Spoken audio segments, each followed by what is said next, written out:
Hello. The episode you're about to listen to is part of a multi part series introducing an overview of Japanese history. This is a repeat of one of the original projects the History of Japan podcast was built on, and is intended to serve as an update and supplement to these original works. After 10 years, my hope is to return to this approach and to do it a little bit better given the skills that I have improved in the intervening years. If you haven't been doing so already, you should listen to these episodes sequentially, starting with episode 501. Without any further ado, enjoy the episode.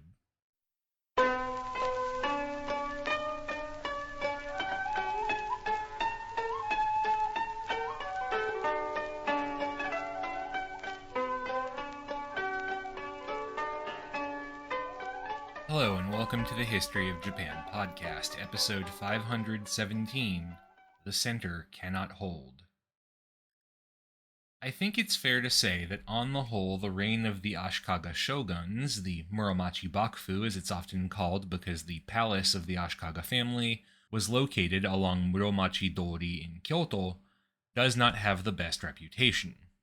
Indeed, this was so much the case that in later years, if, say, a playwright or a writer wanted to write something topical about the politics or events of the day, but was worried about drawing the ire of censors, they would often simply set their story in the Ashikaga years, because it was not at all unusual to say critical things about those times. And while I would say this is somewhat unfair, there are ways in which, for example, the patronage of the Ashikaga triggered a renaissance in the arts and culture and shaped much of what we think of as classical Japanese aesthetics, it's also understandable. Because while the Muromachi shoguns were eventually able to win their wars against the renegades of the southern court, just 80 years or so down the line their government would implode in spectacular fashion and plunge the country into all-out civil war as a result.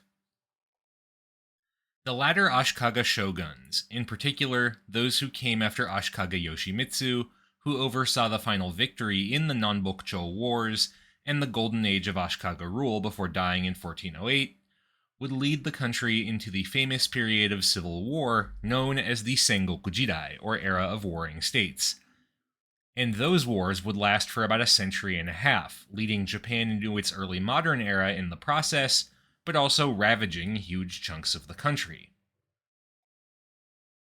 Today is going to be all about the forces that led to the collapse of Ashikaga rule in Japan and the advent of civil war, and we've covered a few of these already, actually. As we've already talked about in recent episodes, in order to win his civil war, Ashikaga Takauji was required to make a huge number of compromises with potential followers, offering warriors who flocked to his banner far more power over their landholdings than had been the case in past eras. The greatest beneficiaries of this policy were powerful provincial families who jumped over to the Ashikaga cause early and were rewarded with positions as shugo, military governors of a province, or in some cases more than one. Since we covered this last time, I won't belabor the point here too much, except to say the power accumulated by some of these families was substantial. In part, that's because, under the Ashikaga, the position of shugo itself was substantially unpowered. In previous eras, the legal authority of the shugo was always a little bit unclear, particularly as it related to the kokushi, the civilian provincial governors appointed by the imperial court in Kyoto. There was also some ambiguity over how much power they held relative to the owners of the shoen tax-free estates out in the provinces. Ashikaga Takauji, however, made his shugo a great many promises in exchange for their support. He reaffirmed the right of the shugo to handle matters of criminal justice in their assigned province and to manage the mobilization of warriors, both of which had already been the legal right of the shugo under the previous Kamakura government, but he also extended his followers new powers. We're not going to get too deep into the legal weeds here, but essentially he granted the shugo the ability to enforce decisions around land rights and taxation disputes in the provinces with force. In the past, if a given family of warriors disagreed with a decision about, say, how much they were owed from a given parcel of land, there was very little that could be done to stop them from just taking what they felt they deserved. Now, however, the shugo were empowered to prevent this by force. Another proclamation a few years later gave Shugo the ability to collect emergency taxes from the estates for defense use, a power that had been used on an emergency basis during the Mongol invasions, but which was now being granted permanently. These two new legal powers, of course, made it easier for Shugo to manage their provinces, but they also gave the Shugo a great deal of largely unaccountable legal power. Ashikaga Shugo were also able to use their more substantial provincial power to begin taking vassals in their own right. In the Kamakura period, local warriors in a given province were theoretically accountable only to the shogun directly, except in time of war, when the Shugo would mobilize them. The only exception were pre-existing followers of the Shugo's house. Ashikaga Shugo, however, had so much legal authority they were able to use that power to begin vassalizing warriors in their provinces directly. One of the things you start to notice when you study the history of government is that devolving power like this can be very dangerous, particularly when you don't have a great way to check the authority of those to whom you are granting this much power. And that was a particular issue for the Ashikaga, because a couple of families were granted multiple Shugo positions, giving them substantial wealth as well as large armies at their command. For example, one of the major warrior families of the time, about which we'll have more to say in a future episode, the Yamana, became so prominent and successful by following the Ashikaga that by the 1390s the family head, Yamana Ujikyo, was known as Rokubun no Ichidono, or Lord 1/6, because he was the Shugo of 11 provinces, just over 1/6 of the 60 provinces of Japan. And Ujikyo was not the only wealthy Shugo out there. The Hosokawa clan, one of the other powerful families to follow the Ashikaga, had 8 Shugo positions of their own. The list goes on: 3 provinces for the Akamatsu, 4 for the Oichi, 6 for the Hatakeyama, 4 for the Shiba, and so on. Controlling these powerful Shugo families was an enormous challenge for the Ashikaga regime, particularly because the shogunate itself was in a complicated financial position. Unlike future shogunates, the Muromachi government didn't parcel itself out a centrally located chunk of land from which to support itself. Indeed, precisely how the finances of the Muromachi shogunate operated is a bit unclear even today and a subject of ongoing study. It's clear that by the 1400s, the Ashikaga house held about 200 different parcels of land, but their valuation remains complicated. Often these lands were split, so to speak, with members of the shogun's household guard, who would manage the land on behalf of the shogun in exchange for a chunk of the income. And how well that worked, well, it's disputed, to say the least. We have information from one shoen in Echu province, modern Toyama prefecture, managed by the house guard on behalf of the Ashikaga shogun, noting that the breakdown of tax revenue for the estate was supposed to be split into fifths. 1/5 would cover the cost of administration, 1/5 would go to the shogunal guard family managing the estate, and the remaining 3/5 went to the shogun. Except that due to famine and mismanagement, 45% of the tax base, 340 kan out of the 780 kan of silver worth of taxable goods, was lost. Because it turns out, being a bodyguard and being an estate agent are not exactly what you call an overlapping skill set. It's also worth noting that a good chunk of the land the shogunate had claim to was in Shikoku or in the Chugoku region of western Honshu, in parts of Japan that were relatively underdeveloped and far from the center of power in Kyoto, meaning it was hard to ensure taxes from them were effectively coming back where they were supposed to. The Muromachi bakufu did have other ways to raise a buck, of course. For example, it had direct control of the city of Kyoto, a power it had seized from the civilian government of the emperors, and could use it to levy taxes on the roads going into the city, as well as taxing the major trade guilds. Asking for a loan, so to speak, from shogunally supported religious institutions was another option, so too was good old-fashioned selling of jobs within the government to the highest bidder. But broadly, the best way the Muromachi government had to deal with powerful Shugo was by pitting other Shugo against them if they got uppity, which is not what you would call a sustainable plan for the long term. The shoguns of the Ashikaga family were not powerless in this whole relationship, but I think it's fair to call their position institutionally weak. And what I mean by that is that the shogunate was not well set up to deal with a weak or ineffectual shogun. A charismatic one, like Ashikaga Yoshimitsu, could get by based on his ability to work his followers, so to speak, by cleverly manipulating them with gifts or appointments. So too could a more ruthless shogun. Ashikaga Yoshinori, the 6th Ashikaga shogun, was infamous for his ruthless suppression of political enemies via good old-fashioned assassination, which certainly helped keep them in check. Or at least it did until one of his followers, the Shugo Akamatsu Mitsusuke, became convinced he was next on Yoshinori's hit list and bumped the shogun off first before the shogun could get him. This was not a system, though, that could handle a disinterested or ineffectual shogun very well, which brings us back to that big question of systems versus individuals driving history, and to the story of Ashikaga Yoshimasa, the 8th shogun of the Ashikaga family. Now, we've covered Yoshimasa's story in substantial detail before. Episode 429 is all about him, and so I'm not going to go back over everything here. We don't have time, at any rate. But you can't really talk about the collapse of Ashikaga rule without talking about Yoshimasa at least a little bit, because while the Ashikaga system had structural problems, Yoshimasa's rule, I think, is really what brought them to the forefront. So, Yoshimasa was, as already established, the 8th shogun and the son of Ashikaga Yoshinori, shogun number 6, the one whose murder-happy ways kept him in power until they suddenly and very spectacularly failed to keep him in power. After his father's assassination in 1441, his older brother, Ashikaga Yoshikatsu, assumed the position of shogun, which was a bit of a misnomer because Yoshikatsu was only 7 when his father died. Still, Yoshikatsu was the elder son, and the expectation had always been he would take over someday, though preferably not quite this soon. Things were already in place to assure a smooth transition, and the assassin who killed his father, Akamatsu Mitsusuke, was dealt with in the classical manner, sicking a powerful neighboring Shugo on him to go kill him. So things were on track to get back to normal, until 3 years later, when Ashikaga Yoshikatsu fell off his horse during a routine ride and died from injuries sustained in the fall. And so it was that Ashikaga Yoshimasa became the shogun at the ripe old age of 8.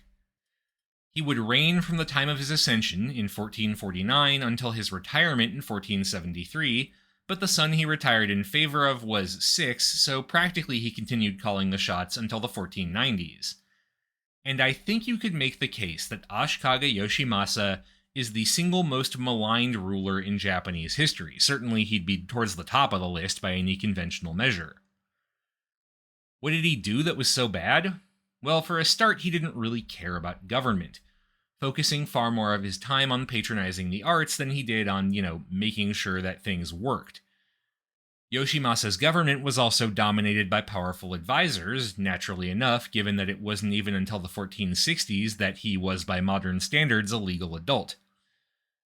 Those advisors in turn manipulated Yoshimasa to their own ends, not exactly a great look if you're hoping to command the respect of your followers as the shogun. Chief among the manipulators around him was, according to the classical telling, his own wife, Hino Tomiko, chosen for him in 1455 when she was 16. He was 15. Tomiko does not have a great historical reputation.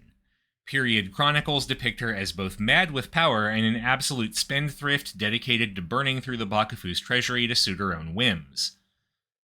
Of course, there's a long tradition in East Asian historiography going back to the earliest written accounts of Chinese history of blaming manipulative women for the problems of government, and it's entirely possible Hino Tomiko's depiction as a scheming manipulator is another example of exactly this, intended to protect somewhat the image of the men of the Ashikaga line. We can't really know either way because the sources we have are the sources we have. In the period chronicles of the time, Hino Tomiko is depicted as the foremost of a group of advisors around the shogun who dedicated themselves to manipulating Yoshimasa. Not that the shogun fought them very hard on this, because he was more of an artsy guy interested in calligraphy and painting rather than taxes and administration. Still, Hino Tomiko couldn't do the one thing that would absolutely cement her position of authority in government: give birth to an heir for Yoshimasa, a particularly pressing issue because the shogun by all accounts hated the job, and was desperate to retire and spend his days merrily sipping sake and gazing wistfully at paintings or something like that. Tomiko was only able to conceive once in 1459, and the child died in birth. Why the two could not conceive is a matter of some speculation. Perhaps it was simple bad luck or a technical issue on one part or the other, shall we say. Of course, the rumor mill of the 1400s provided a different explanation. Once upon a time, one of the closest relationships in Yoshimasa's life had been with his wet nurse, Imamairi no Tsubone, who both helped raise the young shogun and also had a sexual relationship with him, which, what can I say except yikes. Imamairi no Tsubone was a conduit for influence from her birth family, the Odate clan, over the shogun, and convinced Yoshimasa to intervene on their behalf a few different times. She also gave birth to a daughter for Yoshimasa in 1455, a worrying development for Hino Tomiko, given her inability to give the shogun an heir. Given this complicated situation, the rumor flying about Kyoto was that Imamairi no Tsubone had cursed Hino Tomiko to prevent the shogun's wife from having a child out of jealousy, a rumor that was taken seriously enough that Imamairi no Tsubone was eventually exiled from the capital. Which might seem outlandish to modern sensibilities. These days we tend to give less credibility to rumors about someone laying down a curse, but such beliefs were not uncommon during the period.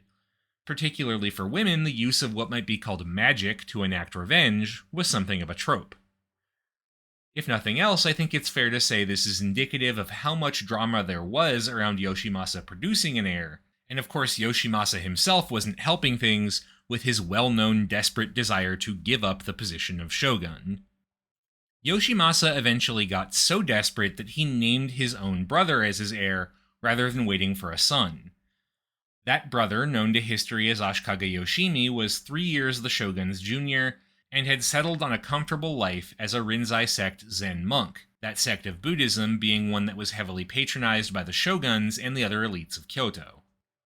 It was thus a very fashionable thing, for lack of a better term, for a spare heir to head over to a local Zen temple to take up the monastic life. However, Yoshimasa was able to convince his brother Yoshimi to leave monastic life behind and rejoin the wild world of politics, coming back to the Hana no Gosho, the Palace of Flowers, the center of Ashikaga government along Muromachi Dori in Kyoto, as his deputy and heir presumptive. Which, okay, succession crisis handled, it's all good, except if you're Hino Tomiko, in which case Yoshimi's nomination as heir meant staring down the barrel of losing basically all your influence at court. After all, one of the main ways the wife of the shogun could be a power, politically speaking, was by producing the next shogun. If Hino Tomiko was cut out of that process, it was not going to go great for her politically. Fortunately for Tomiko, in 1465 she was finally able to conceive a son for Yoshimasa. Or if you prefer the more scandalous version, she had an affair and produced a child out of wedlock that she passed off as an heir of Yoshimasa's. That child is known as Ashikaga Yoshihisa, and his appearance threw a real wrench in the whole succession issue. Because Yoshimasa, regardless of scandalous rumors, believed the kid was his, and was increasingly tempted to name the boy as his heir and break his promise to his brother.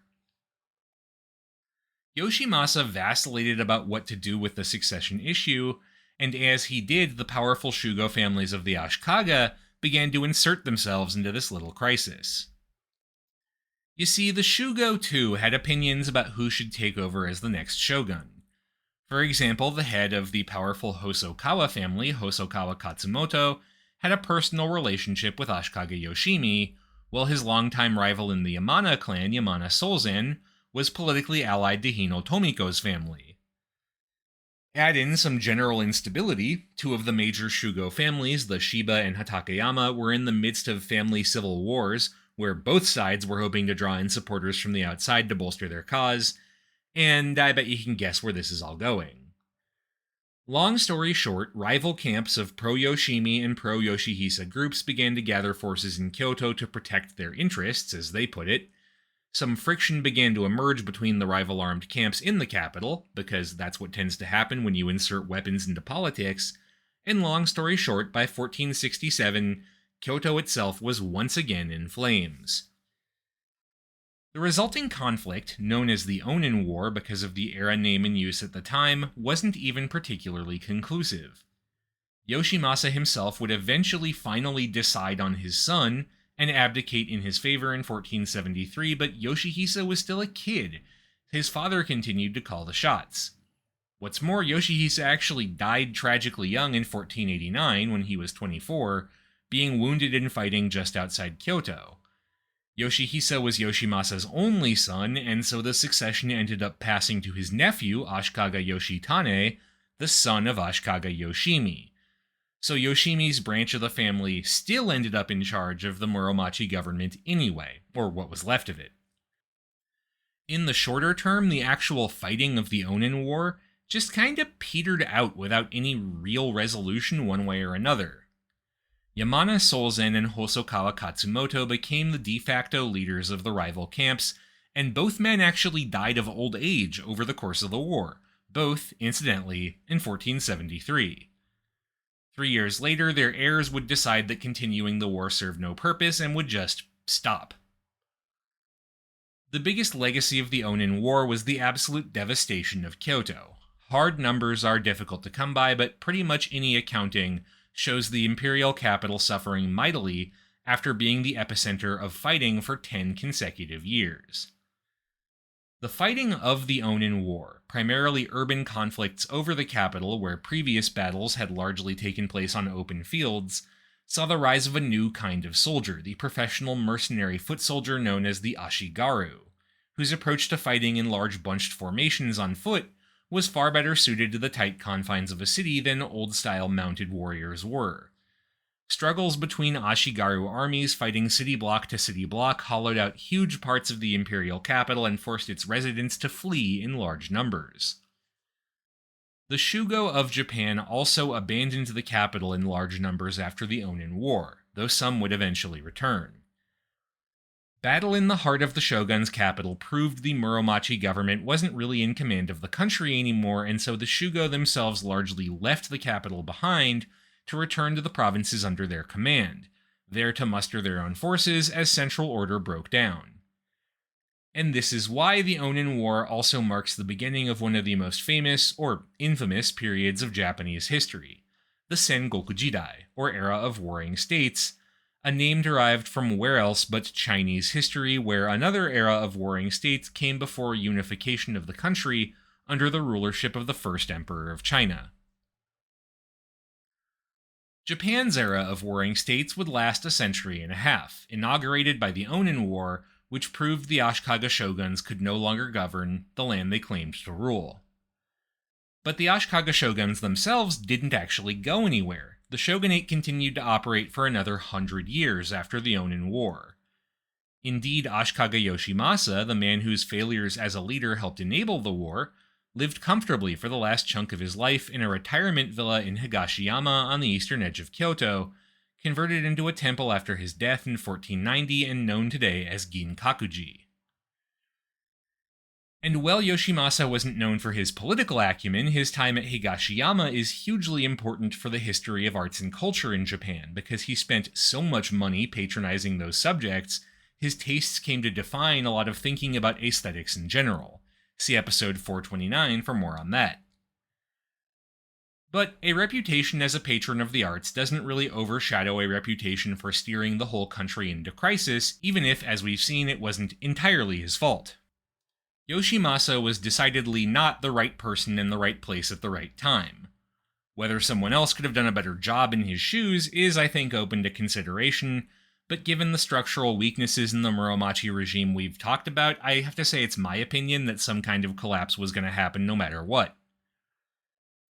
Now, the next few episodes are going to be about the Sengoku Civil Wars themselves, but I want to spend the rest of this episode focusing on why the civil wars, which were ushered in by the collapse of Ashikaga rule, matter so much to our narrative of Japanese history.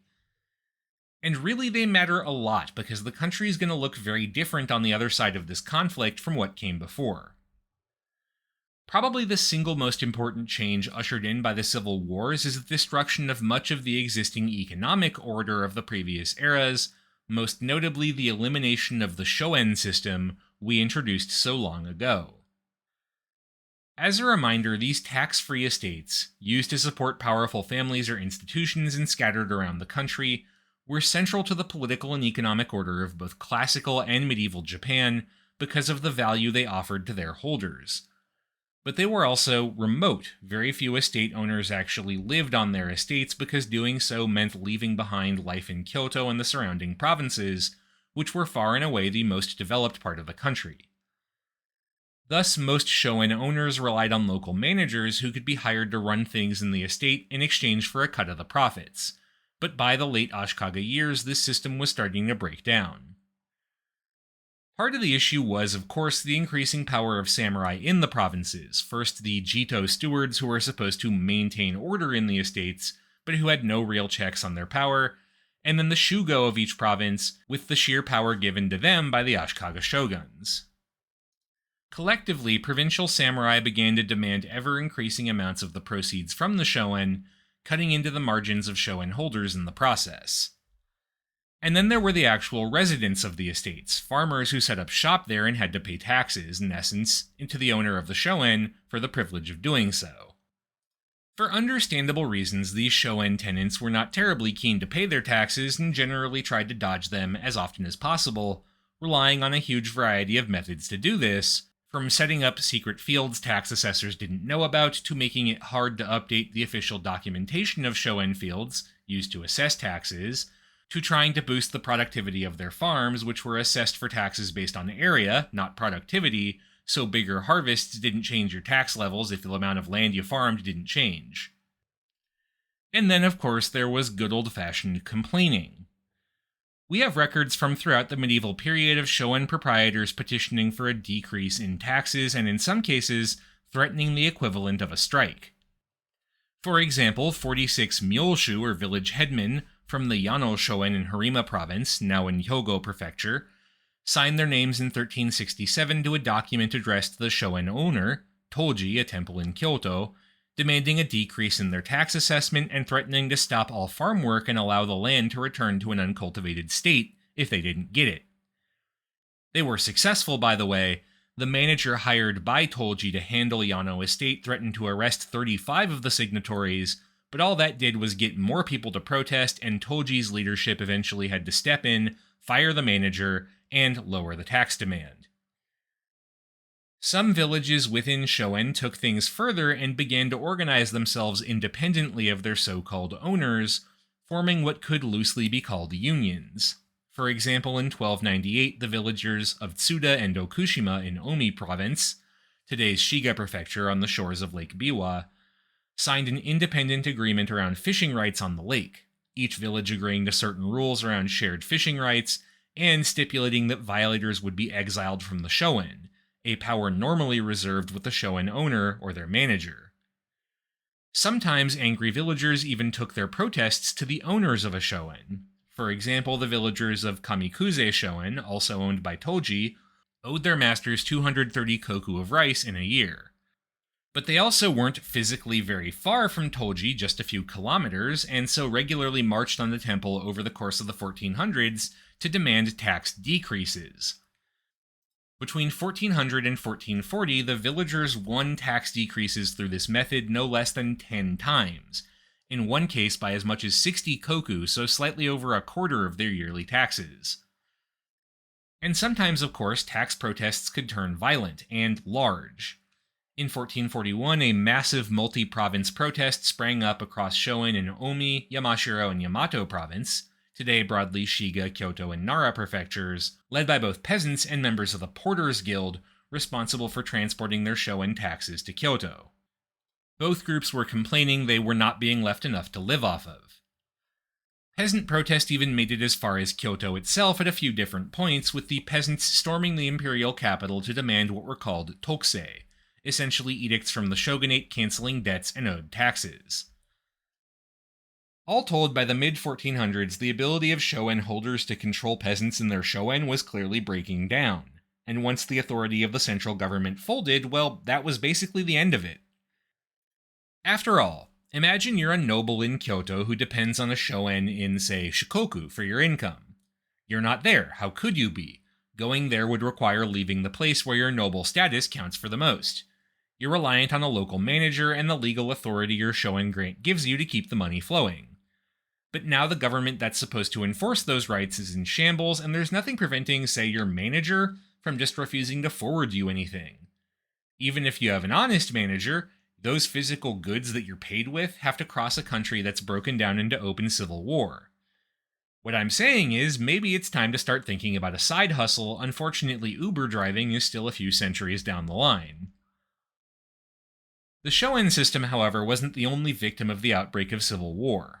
Interestingly, the very shugo whose ambitions often drove the breakdown of central authority were victimized by its collapse. After all, the position of shugo for one of Japan's 60 provinces was granted by the shogun. It was only because of the Ashikaga in far-off Kyoto that you had the position if you had it at all. But I mean, if we're just not listening to the shogun anymore, well, all of a sudden that shugo title is going to look a bit more tenuous. Over the course of the Ashikaga years, many shugo had taken it upon themselves to make use of the greater degree of control they'd been handed over their provinces to secure more power for themselves. For example, many shugo, as we talked about earlier in this episode, used their expanded tax rights to negotiate vassalage contracts with warriors living in their provinces, basically bribing local samurai to follow their lead. They also began to construct their own provincial administrations, supplanting the existing ones of the civilian governors appointed by Kyoto, which was all well and good and quite useful, unless you, say, had an ambitious vassal who was willing to step in and replace you. All they had to do was take control of the provincial administration themselves, or bribe your followers with a better offer to jump ship. And indeed, more than a few shugo families which dominated politics in the Ashikaga years would find their power bases collapsing in the provinces. We'll look at this more in the next 2 episodes, but many of the big families of the Ashikaga years would be largely wiped out over the course of the conflict, undone by the fighting they helped start. Like the shogun system, they were propped into place by institutions the Civil War undercut, and so didn't survive the collapse of those institutions. Now, Ashikaga rule was not peaceful before 1467. It was very dysfunctional, as we've seen, and did have its own smattering of wars scattered throughout. But the age of civil war is going to be a very different beast, and we'll spend the next couple of episodes looking at what makes it so distinctive. But that is a conversation for another time. That's all for this week. Thank you very much for listening. This show is a part of the Facing Backward podcast network. You can find out more about this show and our other shows at facingbackward.com, and you can support the network at patreon.com/facingbackward. Special thanks to those who have given at our shout-out tier: Jan Leonard, Stephen Elkins, Martin Oliveira, Clark Canning, Ian Kellett, Matt Haynes, Jackie Frostocker, Monkey Sack, Alayla McCulloch, Karen Murphy, Peter Wales, Robert Prine, William Arno, Jonas Brandis, Nicholas Kroll, Jerry Spinrad, Jared Stevens, Jeffrey Dwork, Stefan Hrushka, Joshua Kane, Robbie and Cat, Jacob Key, Aaron Finkbeiner, an anonymous Anna's Hummingbird, Mark Sy, Gil, Leslie Ikuta, Trash Taste Enjoyer, John, Christopher, Harrison Reese, Inoue Enryo's Ghostbusters, NihongoKaizen.com, Shimao Toshio's History of Japonesia podcast, A House is a Perfectly Cromulent Mascot, The Fish I Catch Are Rhodes Scholars Compared to Samuel Alito, Schmuck, and Everything Changed When the Fire Nation Attacked. Also to new patron Daniel for donating to support the History of Japan Patreon. Thanks again for listening, and I'll see you next time for the start of our talk on the Age of Civil War.